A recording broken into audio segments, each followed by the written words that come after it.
In this episode of Relentless Mentality, I'm at the beautiful Phoenix Country Club with pro golfer Ricky Barnes. Ricky Barnes, one of the greatest amateur golfers maybe of our generation, and now PGA Tour pro.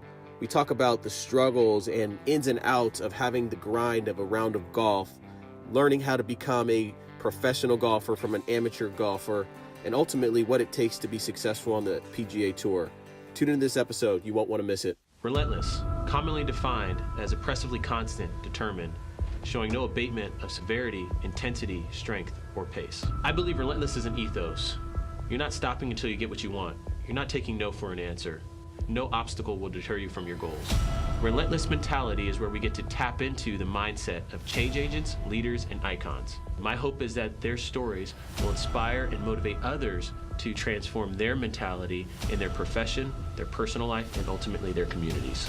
So remember, when it's tough, will you give up or will you be relentless?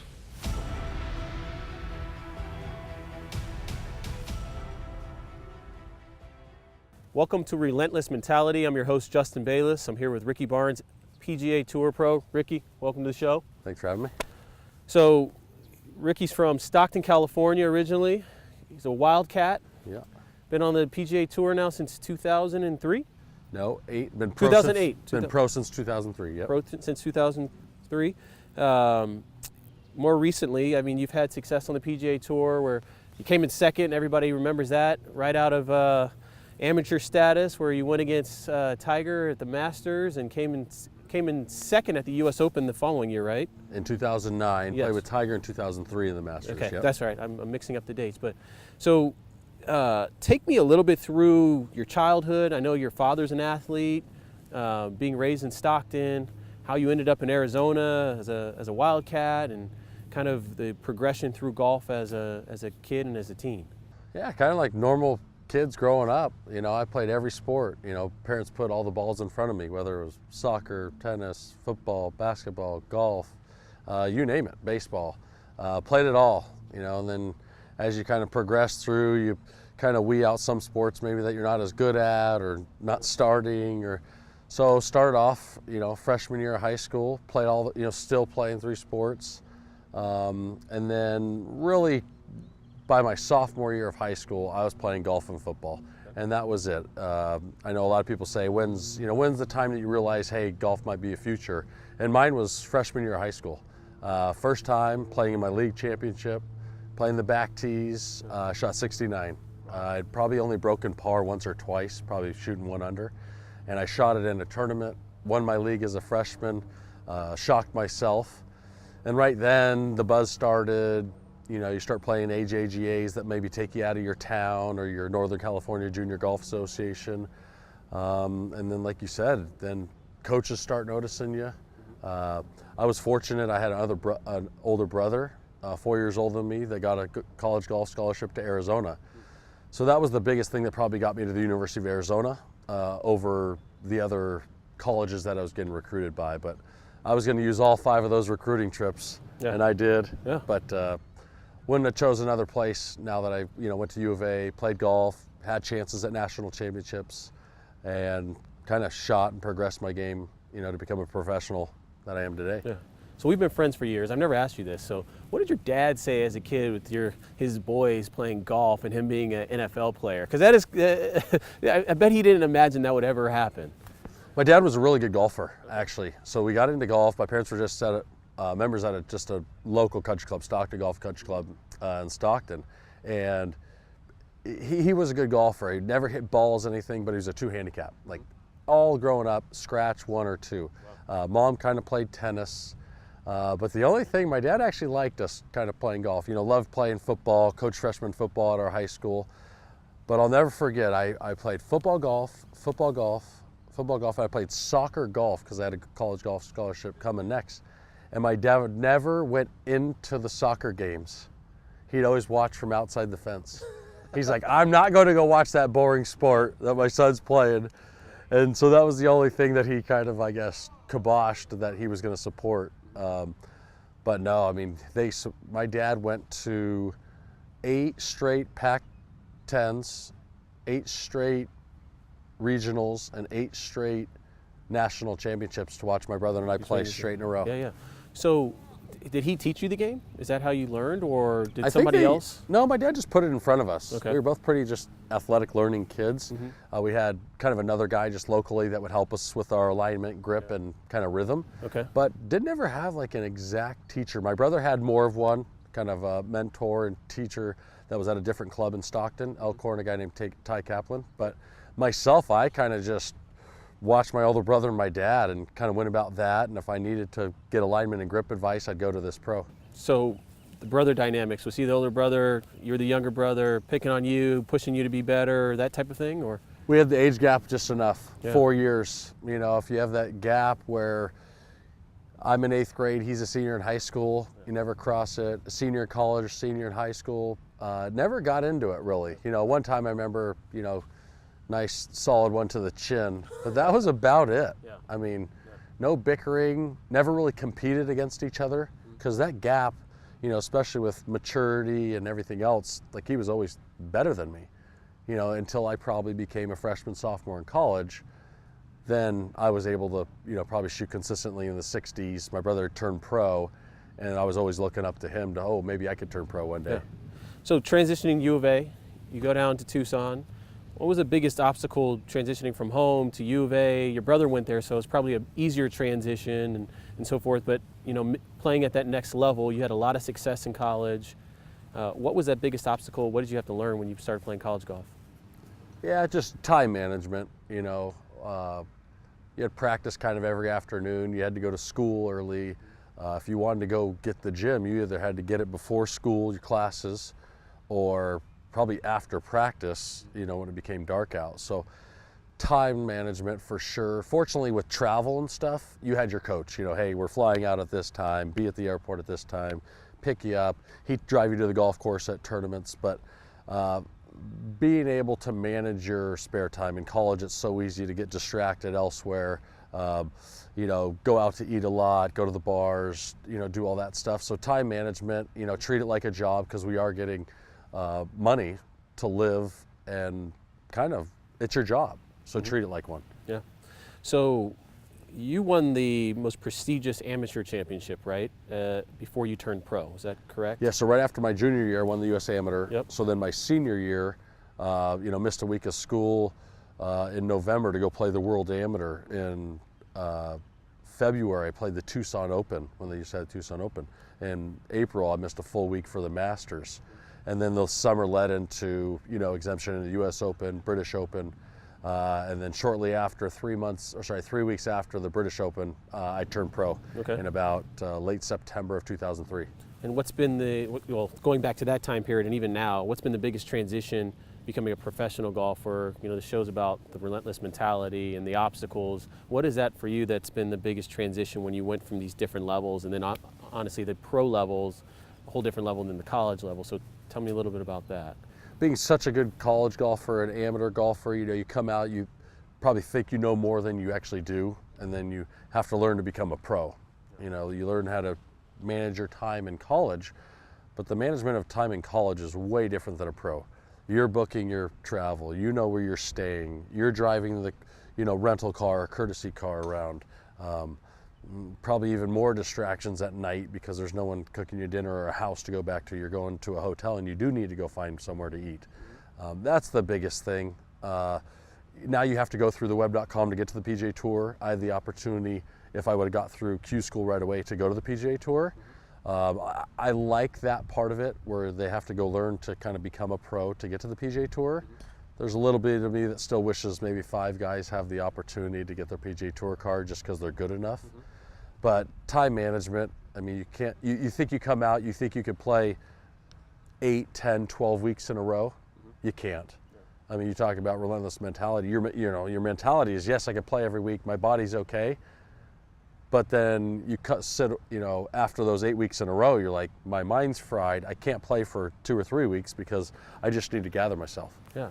So let's talk a little bit about that. So, you know, people think golf that don't play golf is a simple game. I can just go pick up a club and do this. And then they come out on a range somewhere, or go to, you know, Top Golf or something now, and then they realize, man, this is a lot harder than I thought. Can you talk about your physical and mental preparation for a round of golf and what that entails, and how do you compete at that top level, for 4 weeks in a row, walking every day and so forth? Yeah, I think you've seen it with the younger generation too. Out on tour we have trailers. You go in there, so people think, you're just playing 4 rounds in a week. You're going to go out there, you're going to play Thursday, Friday, obviously hopefully play the weekend, Saturday, Sunday. Well, usually travel on a Sunday or Monday, catch-up day. You're probably playing a practice round, that might be another 18 holes of walking. Wednesdays are pro-ams. So, when we're working out or stretching or doing all that stuff, it's, to look good or get strong. No, it's to prevent the injury. You're working out. I'm doing Pilates this morning before we're doing this today to prevent the injuries. That's why we're working out so hard. And, whether you're hiking, stretching, doing intervals. So for me, show up to the golf course, 2.5 hours early, make sure you're stretched, warmed up, fed. Nutrition's a big part now because rounds are long.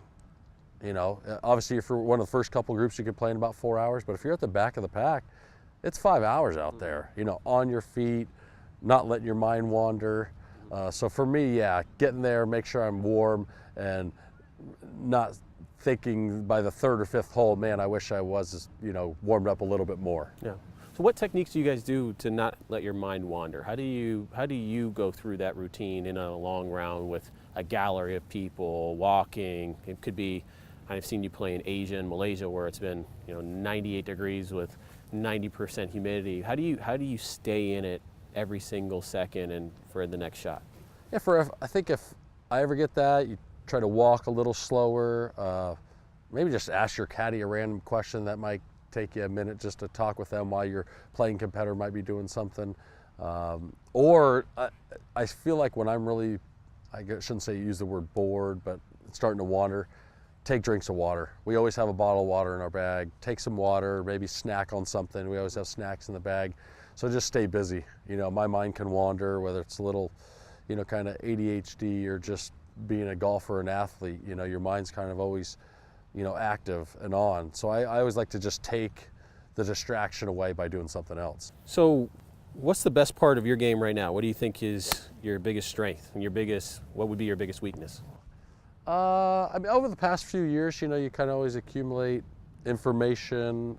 We have, shot tracker, and the technology is crazy. So you could get a lot of feedback from it. A little bit of it's understanding, it just doesn't describe, like if you come short-sighted, pin's way back right, and you miss it long right. That's probably the only thing that it doesn't feed back to you. So for me, best part of my game, probably over the past couple of years, and my iron play. I'm a very good kind of short to mid iron player, usually a very good par 3 scorer. Get that in my hand. Biggest weakness has been kind of just off the tee, putting myself in the fairway to get to those scoring clubs, to get to that 80 to 140 yard range, because those are our scoring clubs where we don't care if the pin's 3 or 4 from the edge.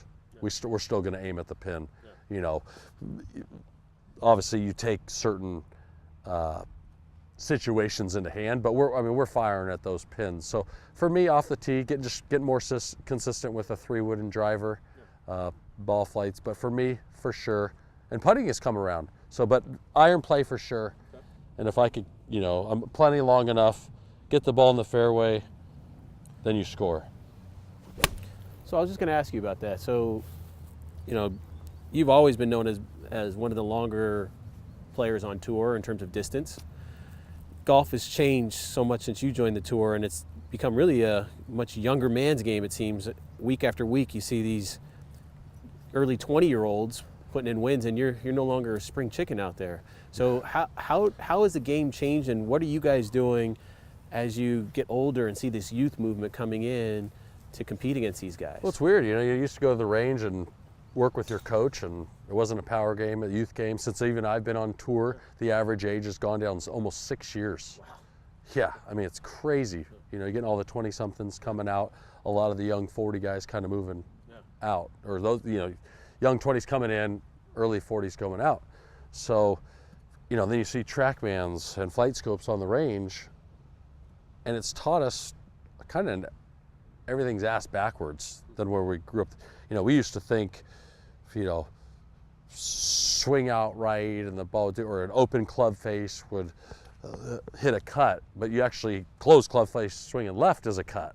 And we used to hit probably down on everything with the driver, you know, and now it's telling you swing up 3 or 5, you know, degrees on the ball to go far and get less spin. So that's what's evolutionized the game, is that these kids are getting feedback at a super young age, 12, 13, 14 years old, to swing like that. So they're coming out and, you know, Justin Tom, I mean, I say he's down here, but he's, you know, he's 5'10", 5'11", a buck 20 soaking wet, and he's flying at 310. Yeah. It's like, what is this? You know, like I'm, you know, 6'3", 210, and he's out driving me by 20 yards. So the feedback, and like you said, the technology and stuff of the game has gotten these guys so much distance. They're working out, you know, now with bands and the hip stuff, where in college, you know, we were kind of doing just a lot of other normal workouts, you know, just, you know, whatever maybe the track team was doing or the volleyball team or whoever. So golf's just evolutionized. Like I said, I think it definitely, from a TV and outside perspective, is having those other athletes look at golf now as kind of being a sport instead of a skill has changed everyone's mind about becoming a professional golfer. So, advice. So, a talented young golfer. We're here at Phoenix Country Club today. There's a ton of young, talented golfers out here. They're watching the podcast or listening to the podcast, and they want to become a PGA Tour pro. What's the best single piece of advice you would give them? It's probably the toughest, but to try to have fun while you're doing it. I mean, when you're in the moment and you hit a bad shot and stuff, you know, you get so mad. This game you were talking about, you know, how you get into it. I mean, I think it's unbelievable how many other athletes you see now get in it. You know, you didn't grow up playing, you know, just country club golf and everything else. You know, yesterday we're playing with Jason Kidd, you know, one of the best point guards of all time. And we were talking about it yesterday with, you know, point guards, you know, NBA players. You know, there's like one growing up, you know, Michael Jordan, the best ever, but, you know, other athletes, you know, Charles Barkley and Wayne Gretzky and the top Curry, Klay Thompson, Andre Iguodala, like all these guys that are at the top of their game in other sports, they get done or during their, and they want to play golf. And, you know, how do you get into it? Because it's a game that we all can't perfect. Yeah. Oh, we go out, we shot 65 today. Oh, Ricky, great playing. God, yeah, I even missed those 2 putts. We don't think about the, you know, the 2 chip-ins and the long 45-footer we made. We still feel like there's 2 more shots. You know, I go and play Napa. I shoot 61 2 weeks ago. God, you know, if I would have made that putt, whatever, I could have had 59. Well, I, you know, chipped in once just off the green and, you know, made a 35-footer. Well, it doesn't register like that. So for us, it's a game we can't perfect. We're always trying to get better. We're always looking for whether, do you have some good advice or me? So I'm telling a young kid growing up, have fun, still play your other sports. You know, don't just go so consumed into one sport at a young age, because if you ever read into like, I think it's like Urban Meyer or a couple of those coaches, they recruit about 75% of their players that play 2 sports. Yeah. And I feel like that's a huge advantage when you talk to a lot of really good athletes looking back on it. They played more than just one sport until about a certain age, 14, 15, 16. Okay. You know, you brought up Jason earlier. Jason's been on the podcast as well. One thing I respect about both you guys is you guys are rigorous when it comes to your workout routine and what it takes that people don't even see. Like, they just see you showing up and doing your thing, but they have no idea behind the scenes how much work you put into it. So I really appreciate it. I appreciate you coming on and spending the time today, Rick. Good to see you. Yeah, thanks for having me, bud. Thanks for watching. If you enjoyed what you saw today, please subscribe in the links below. And remember, never to quit, always be relentless.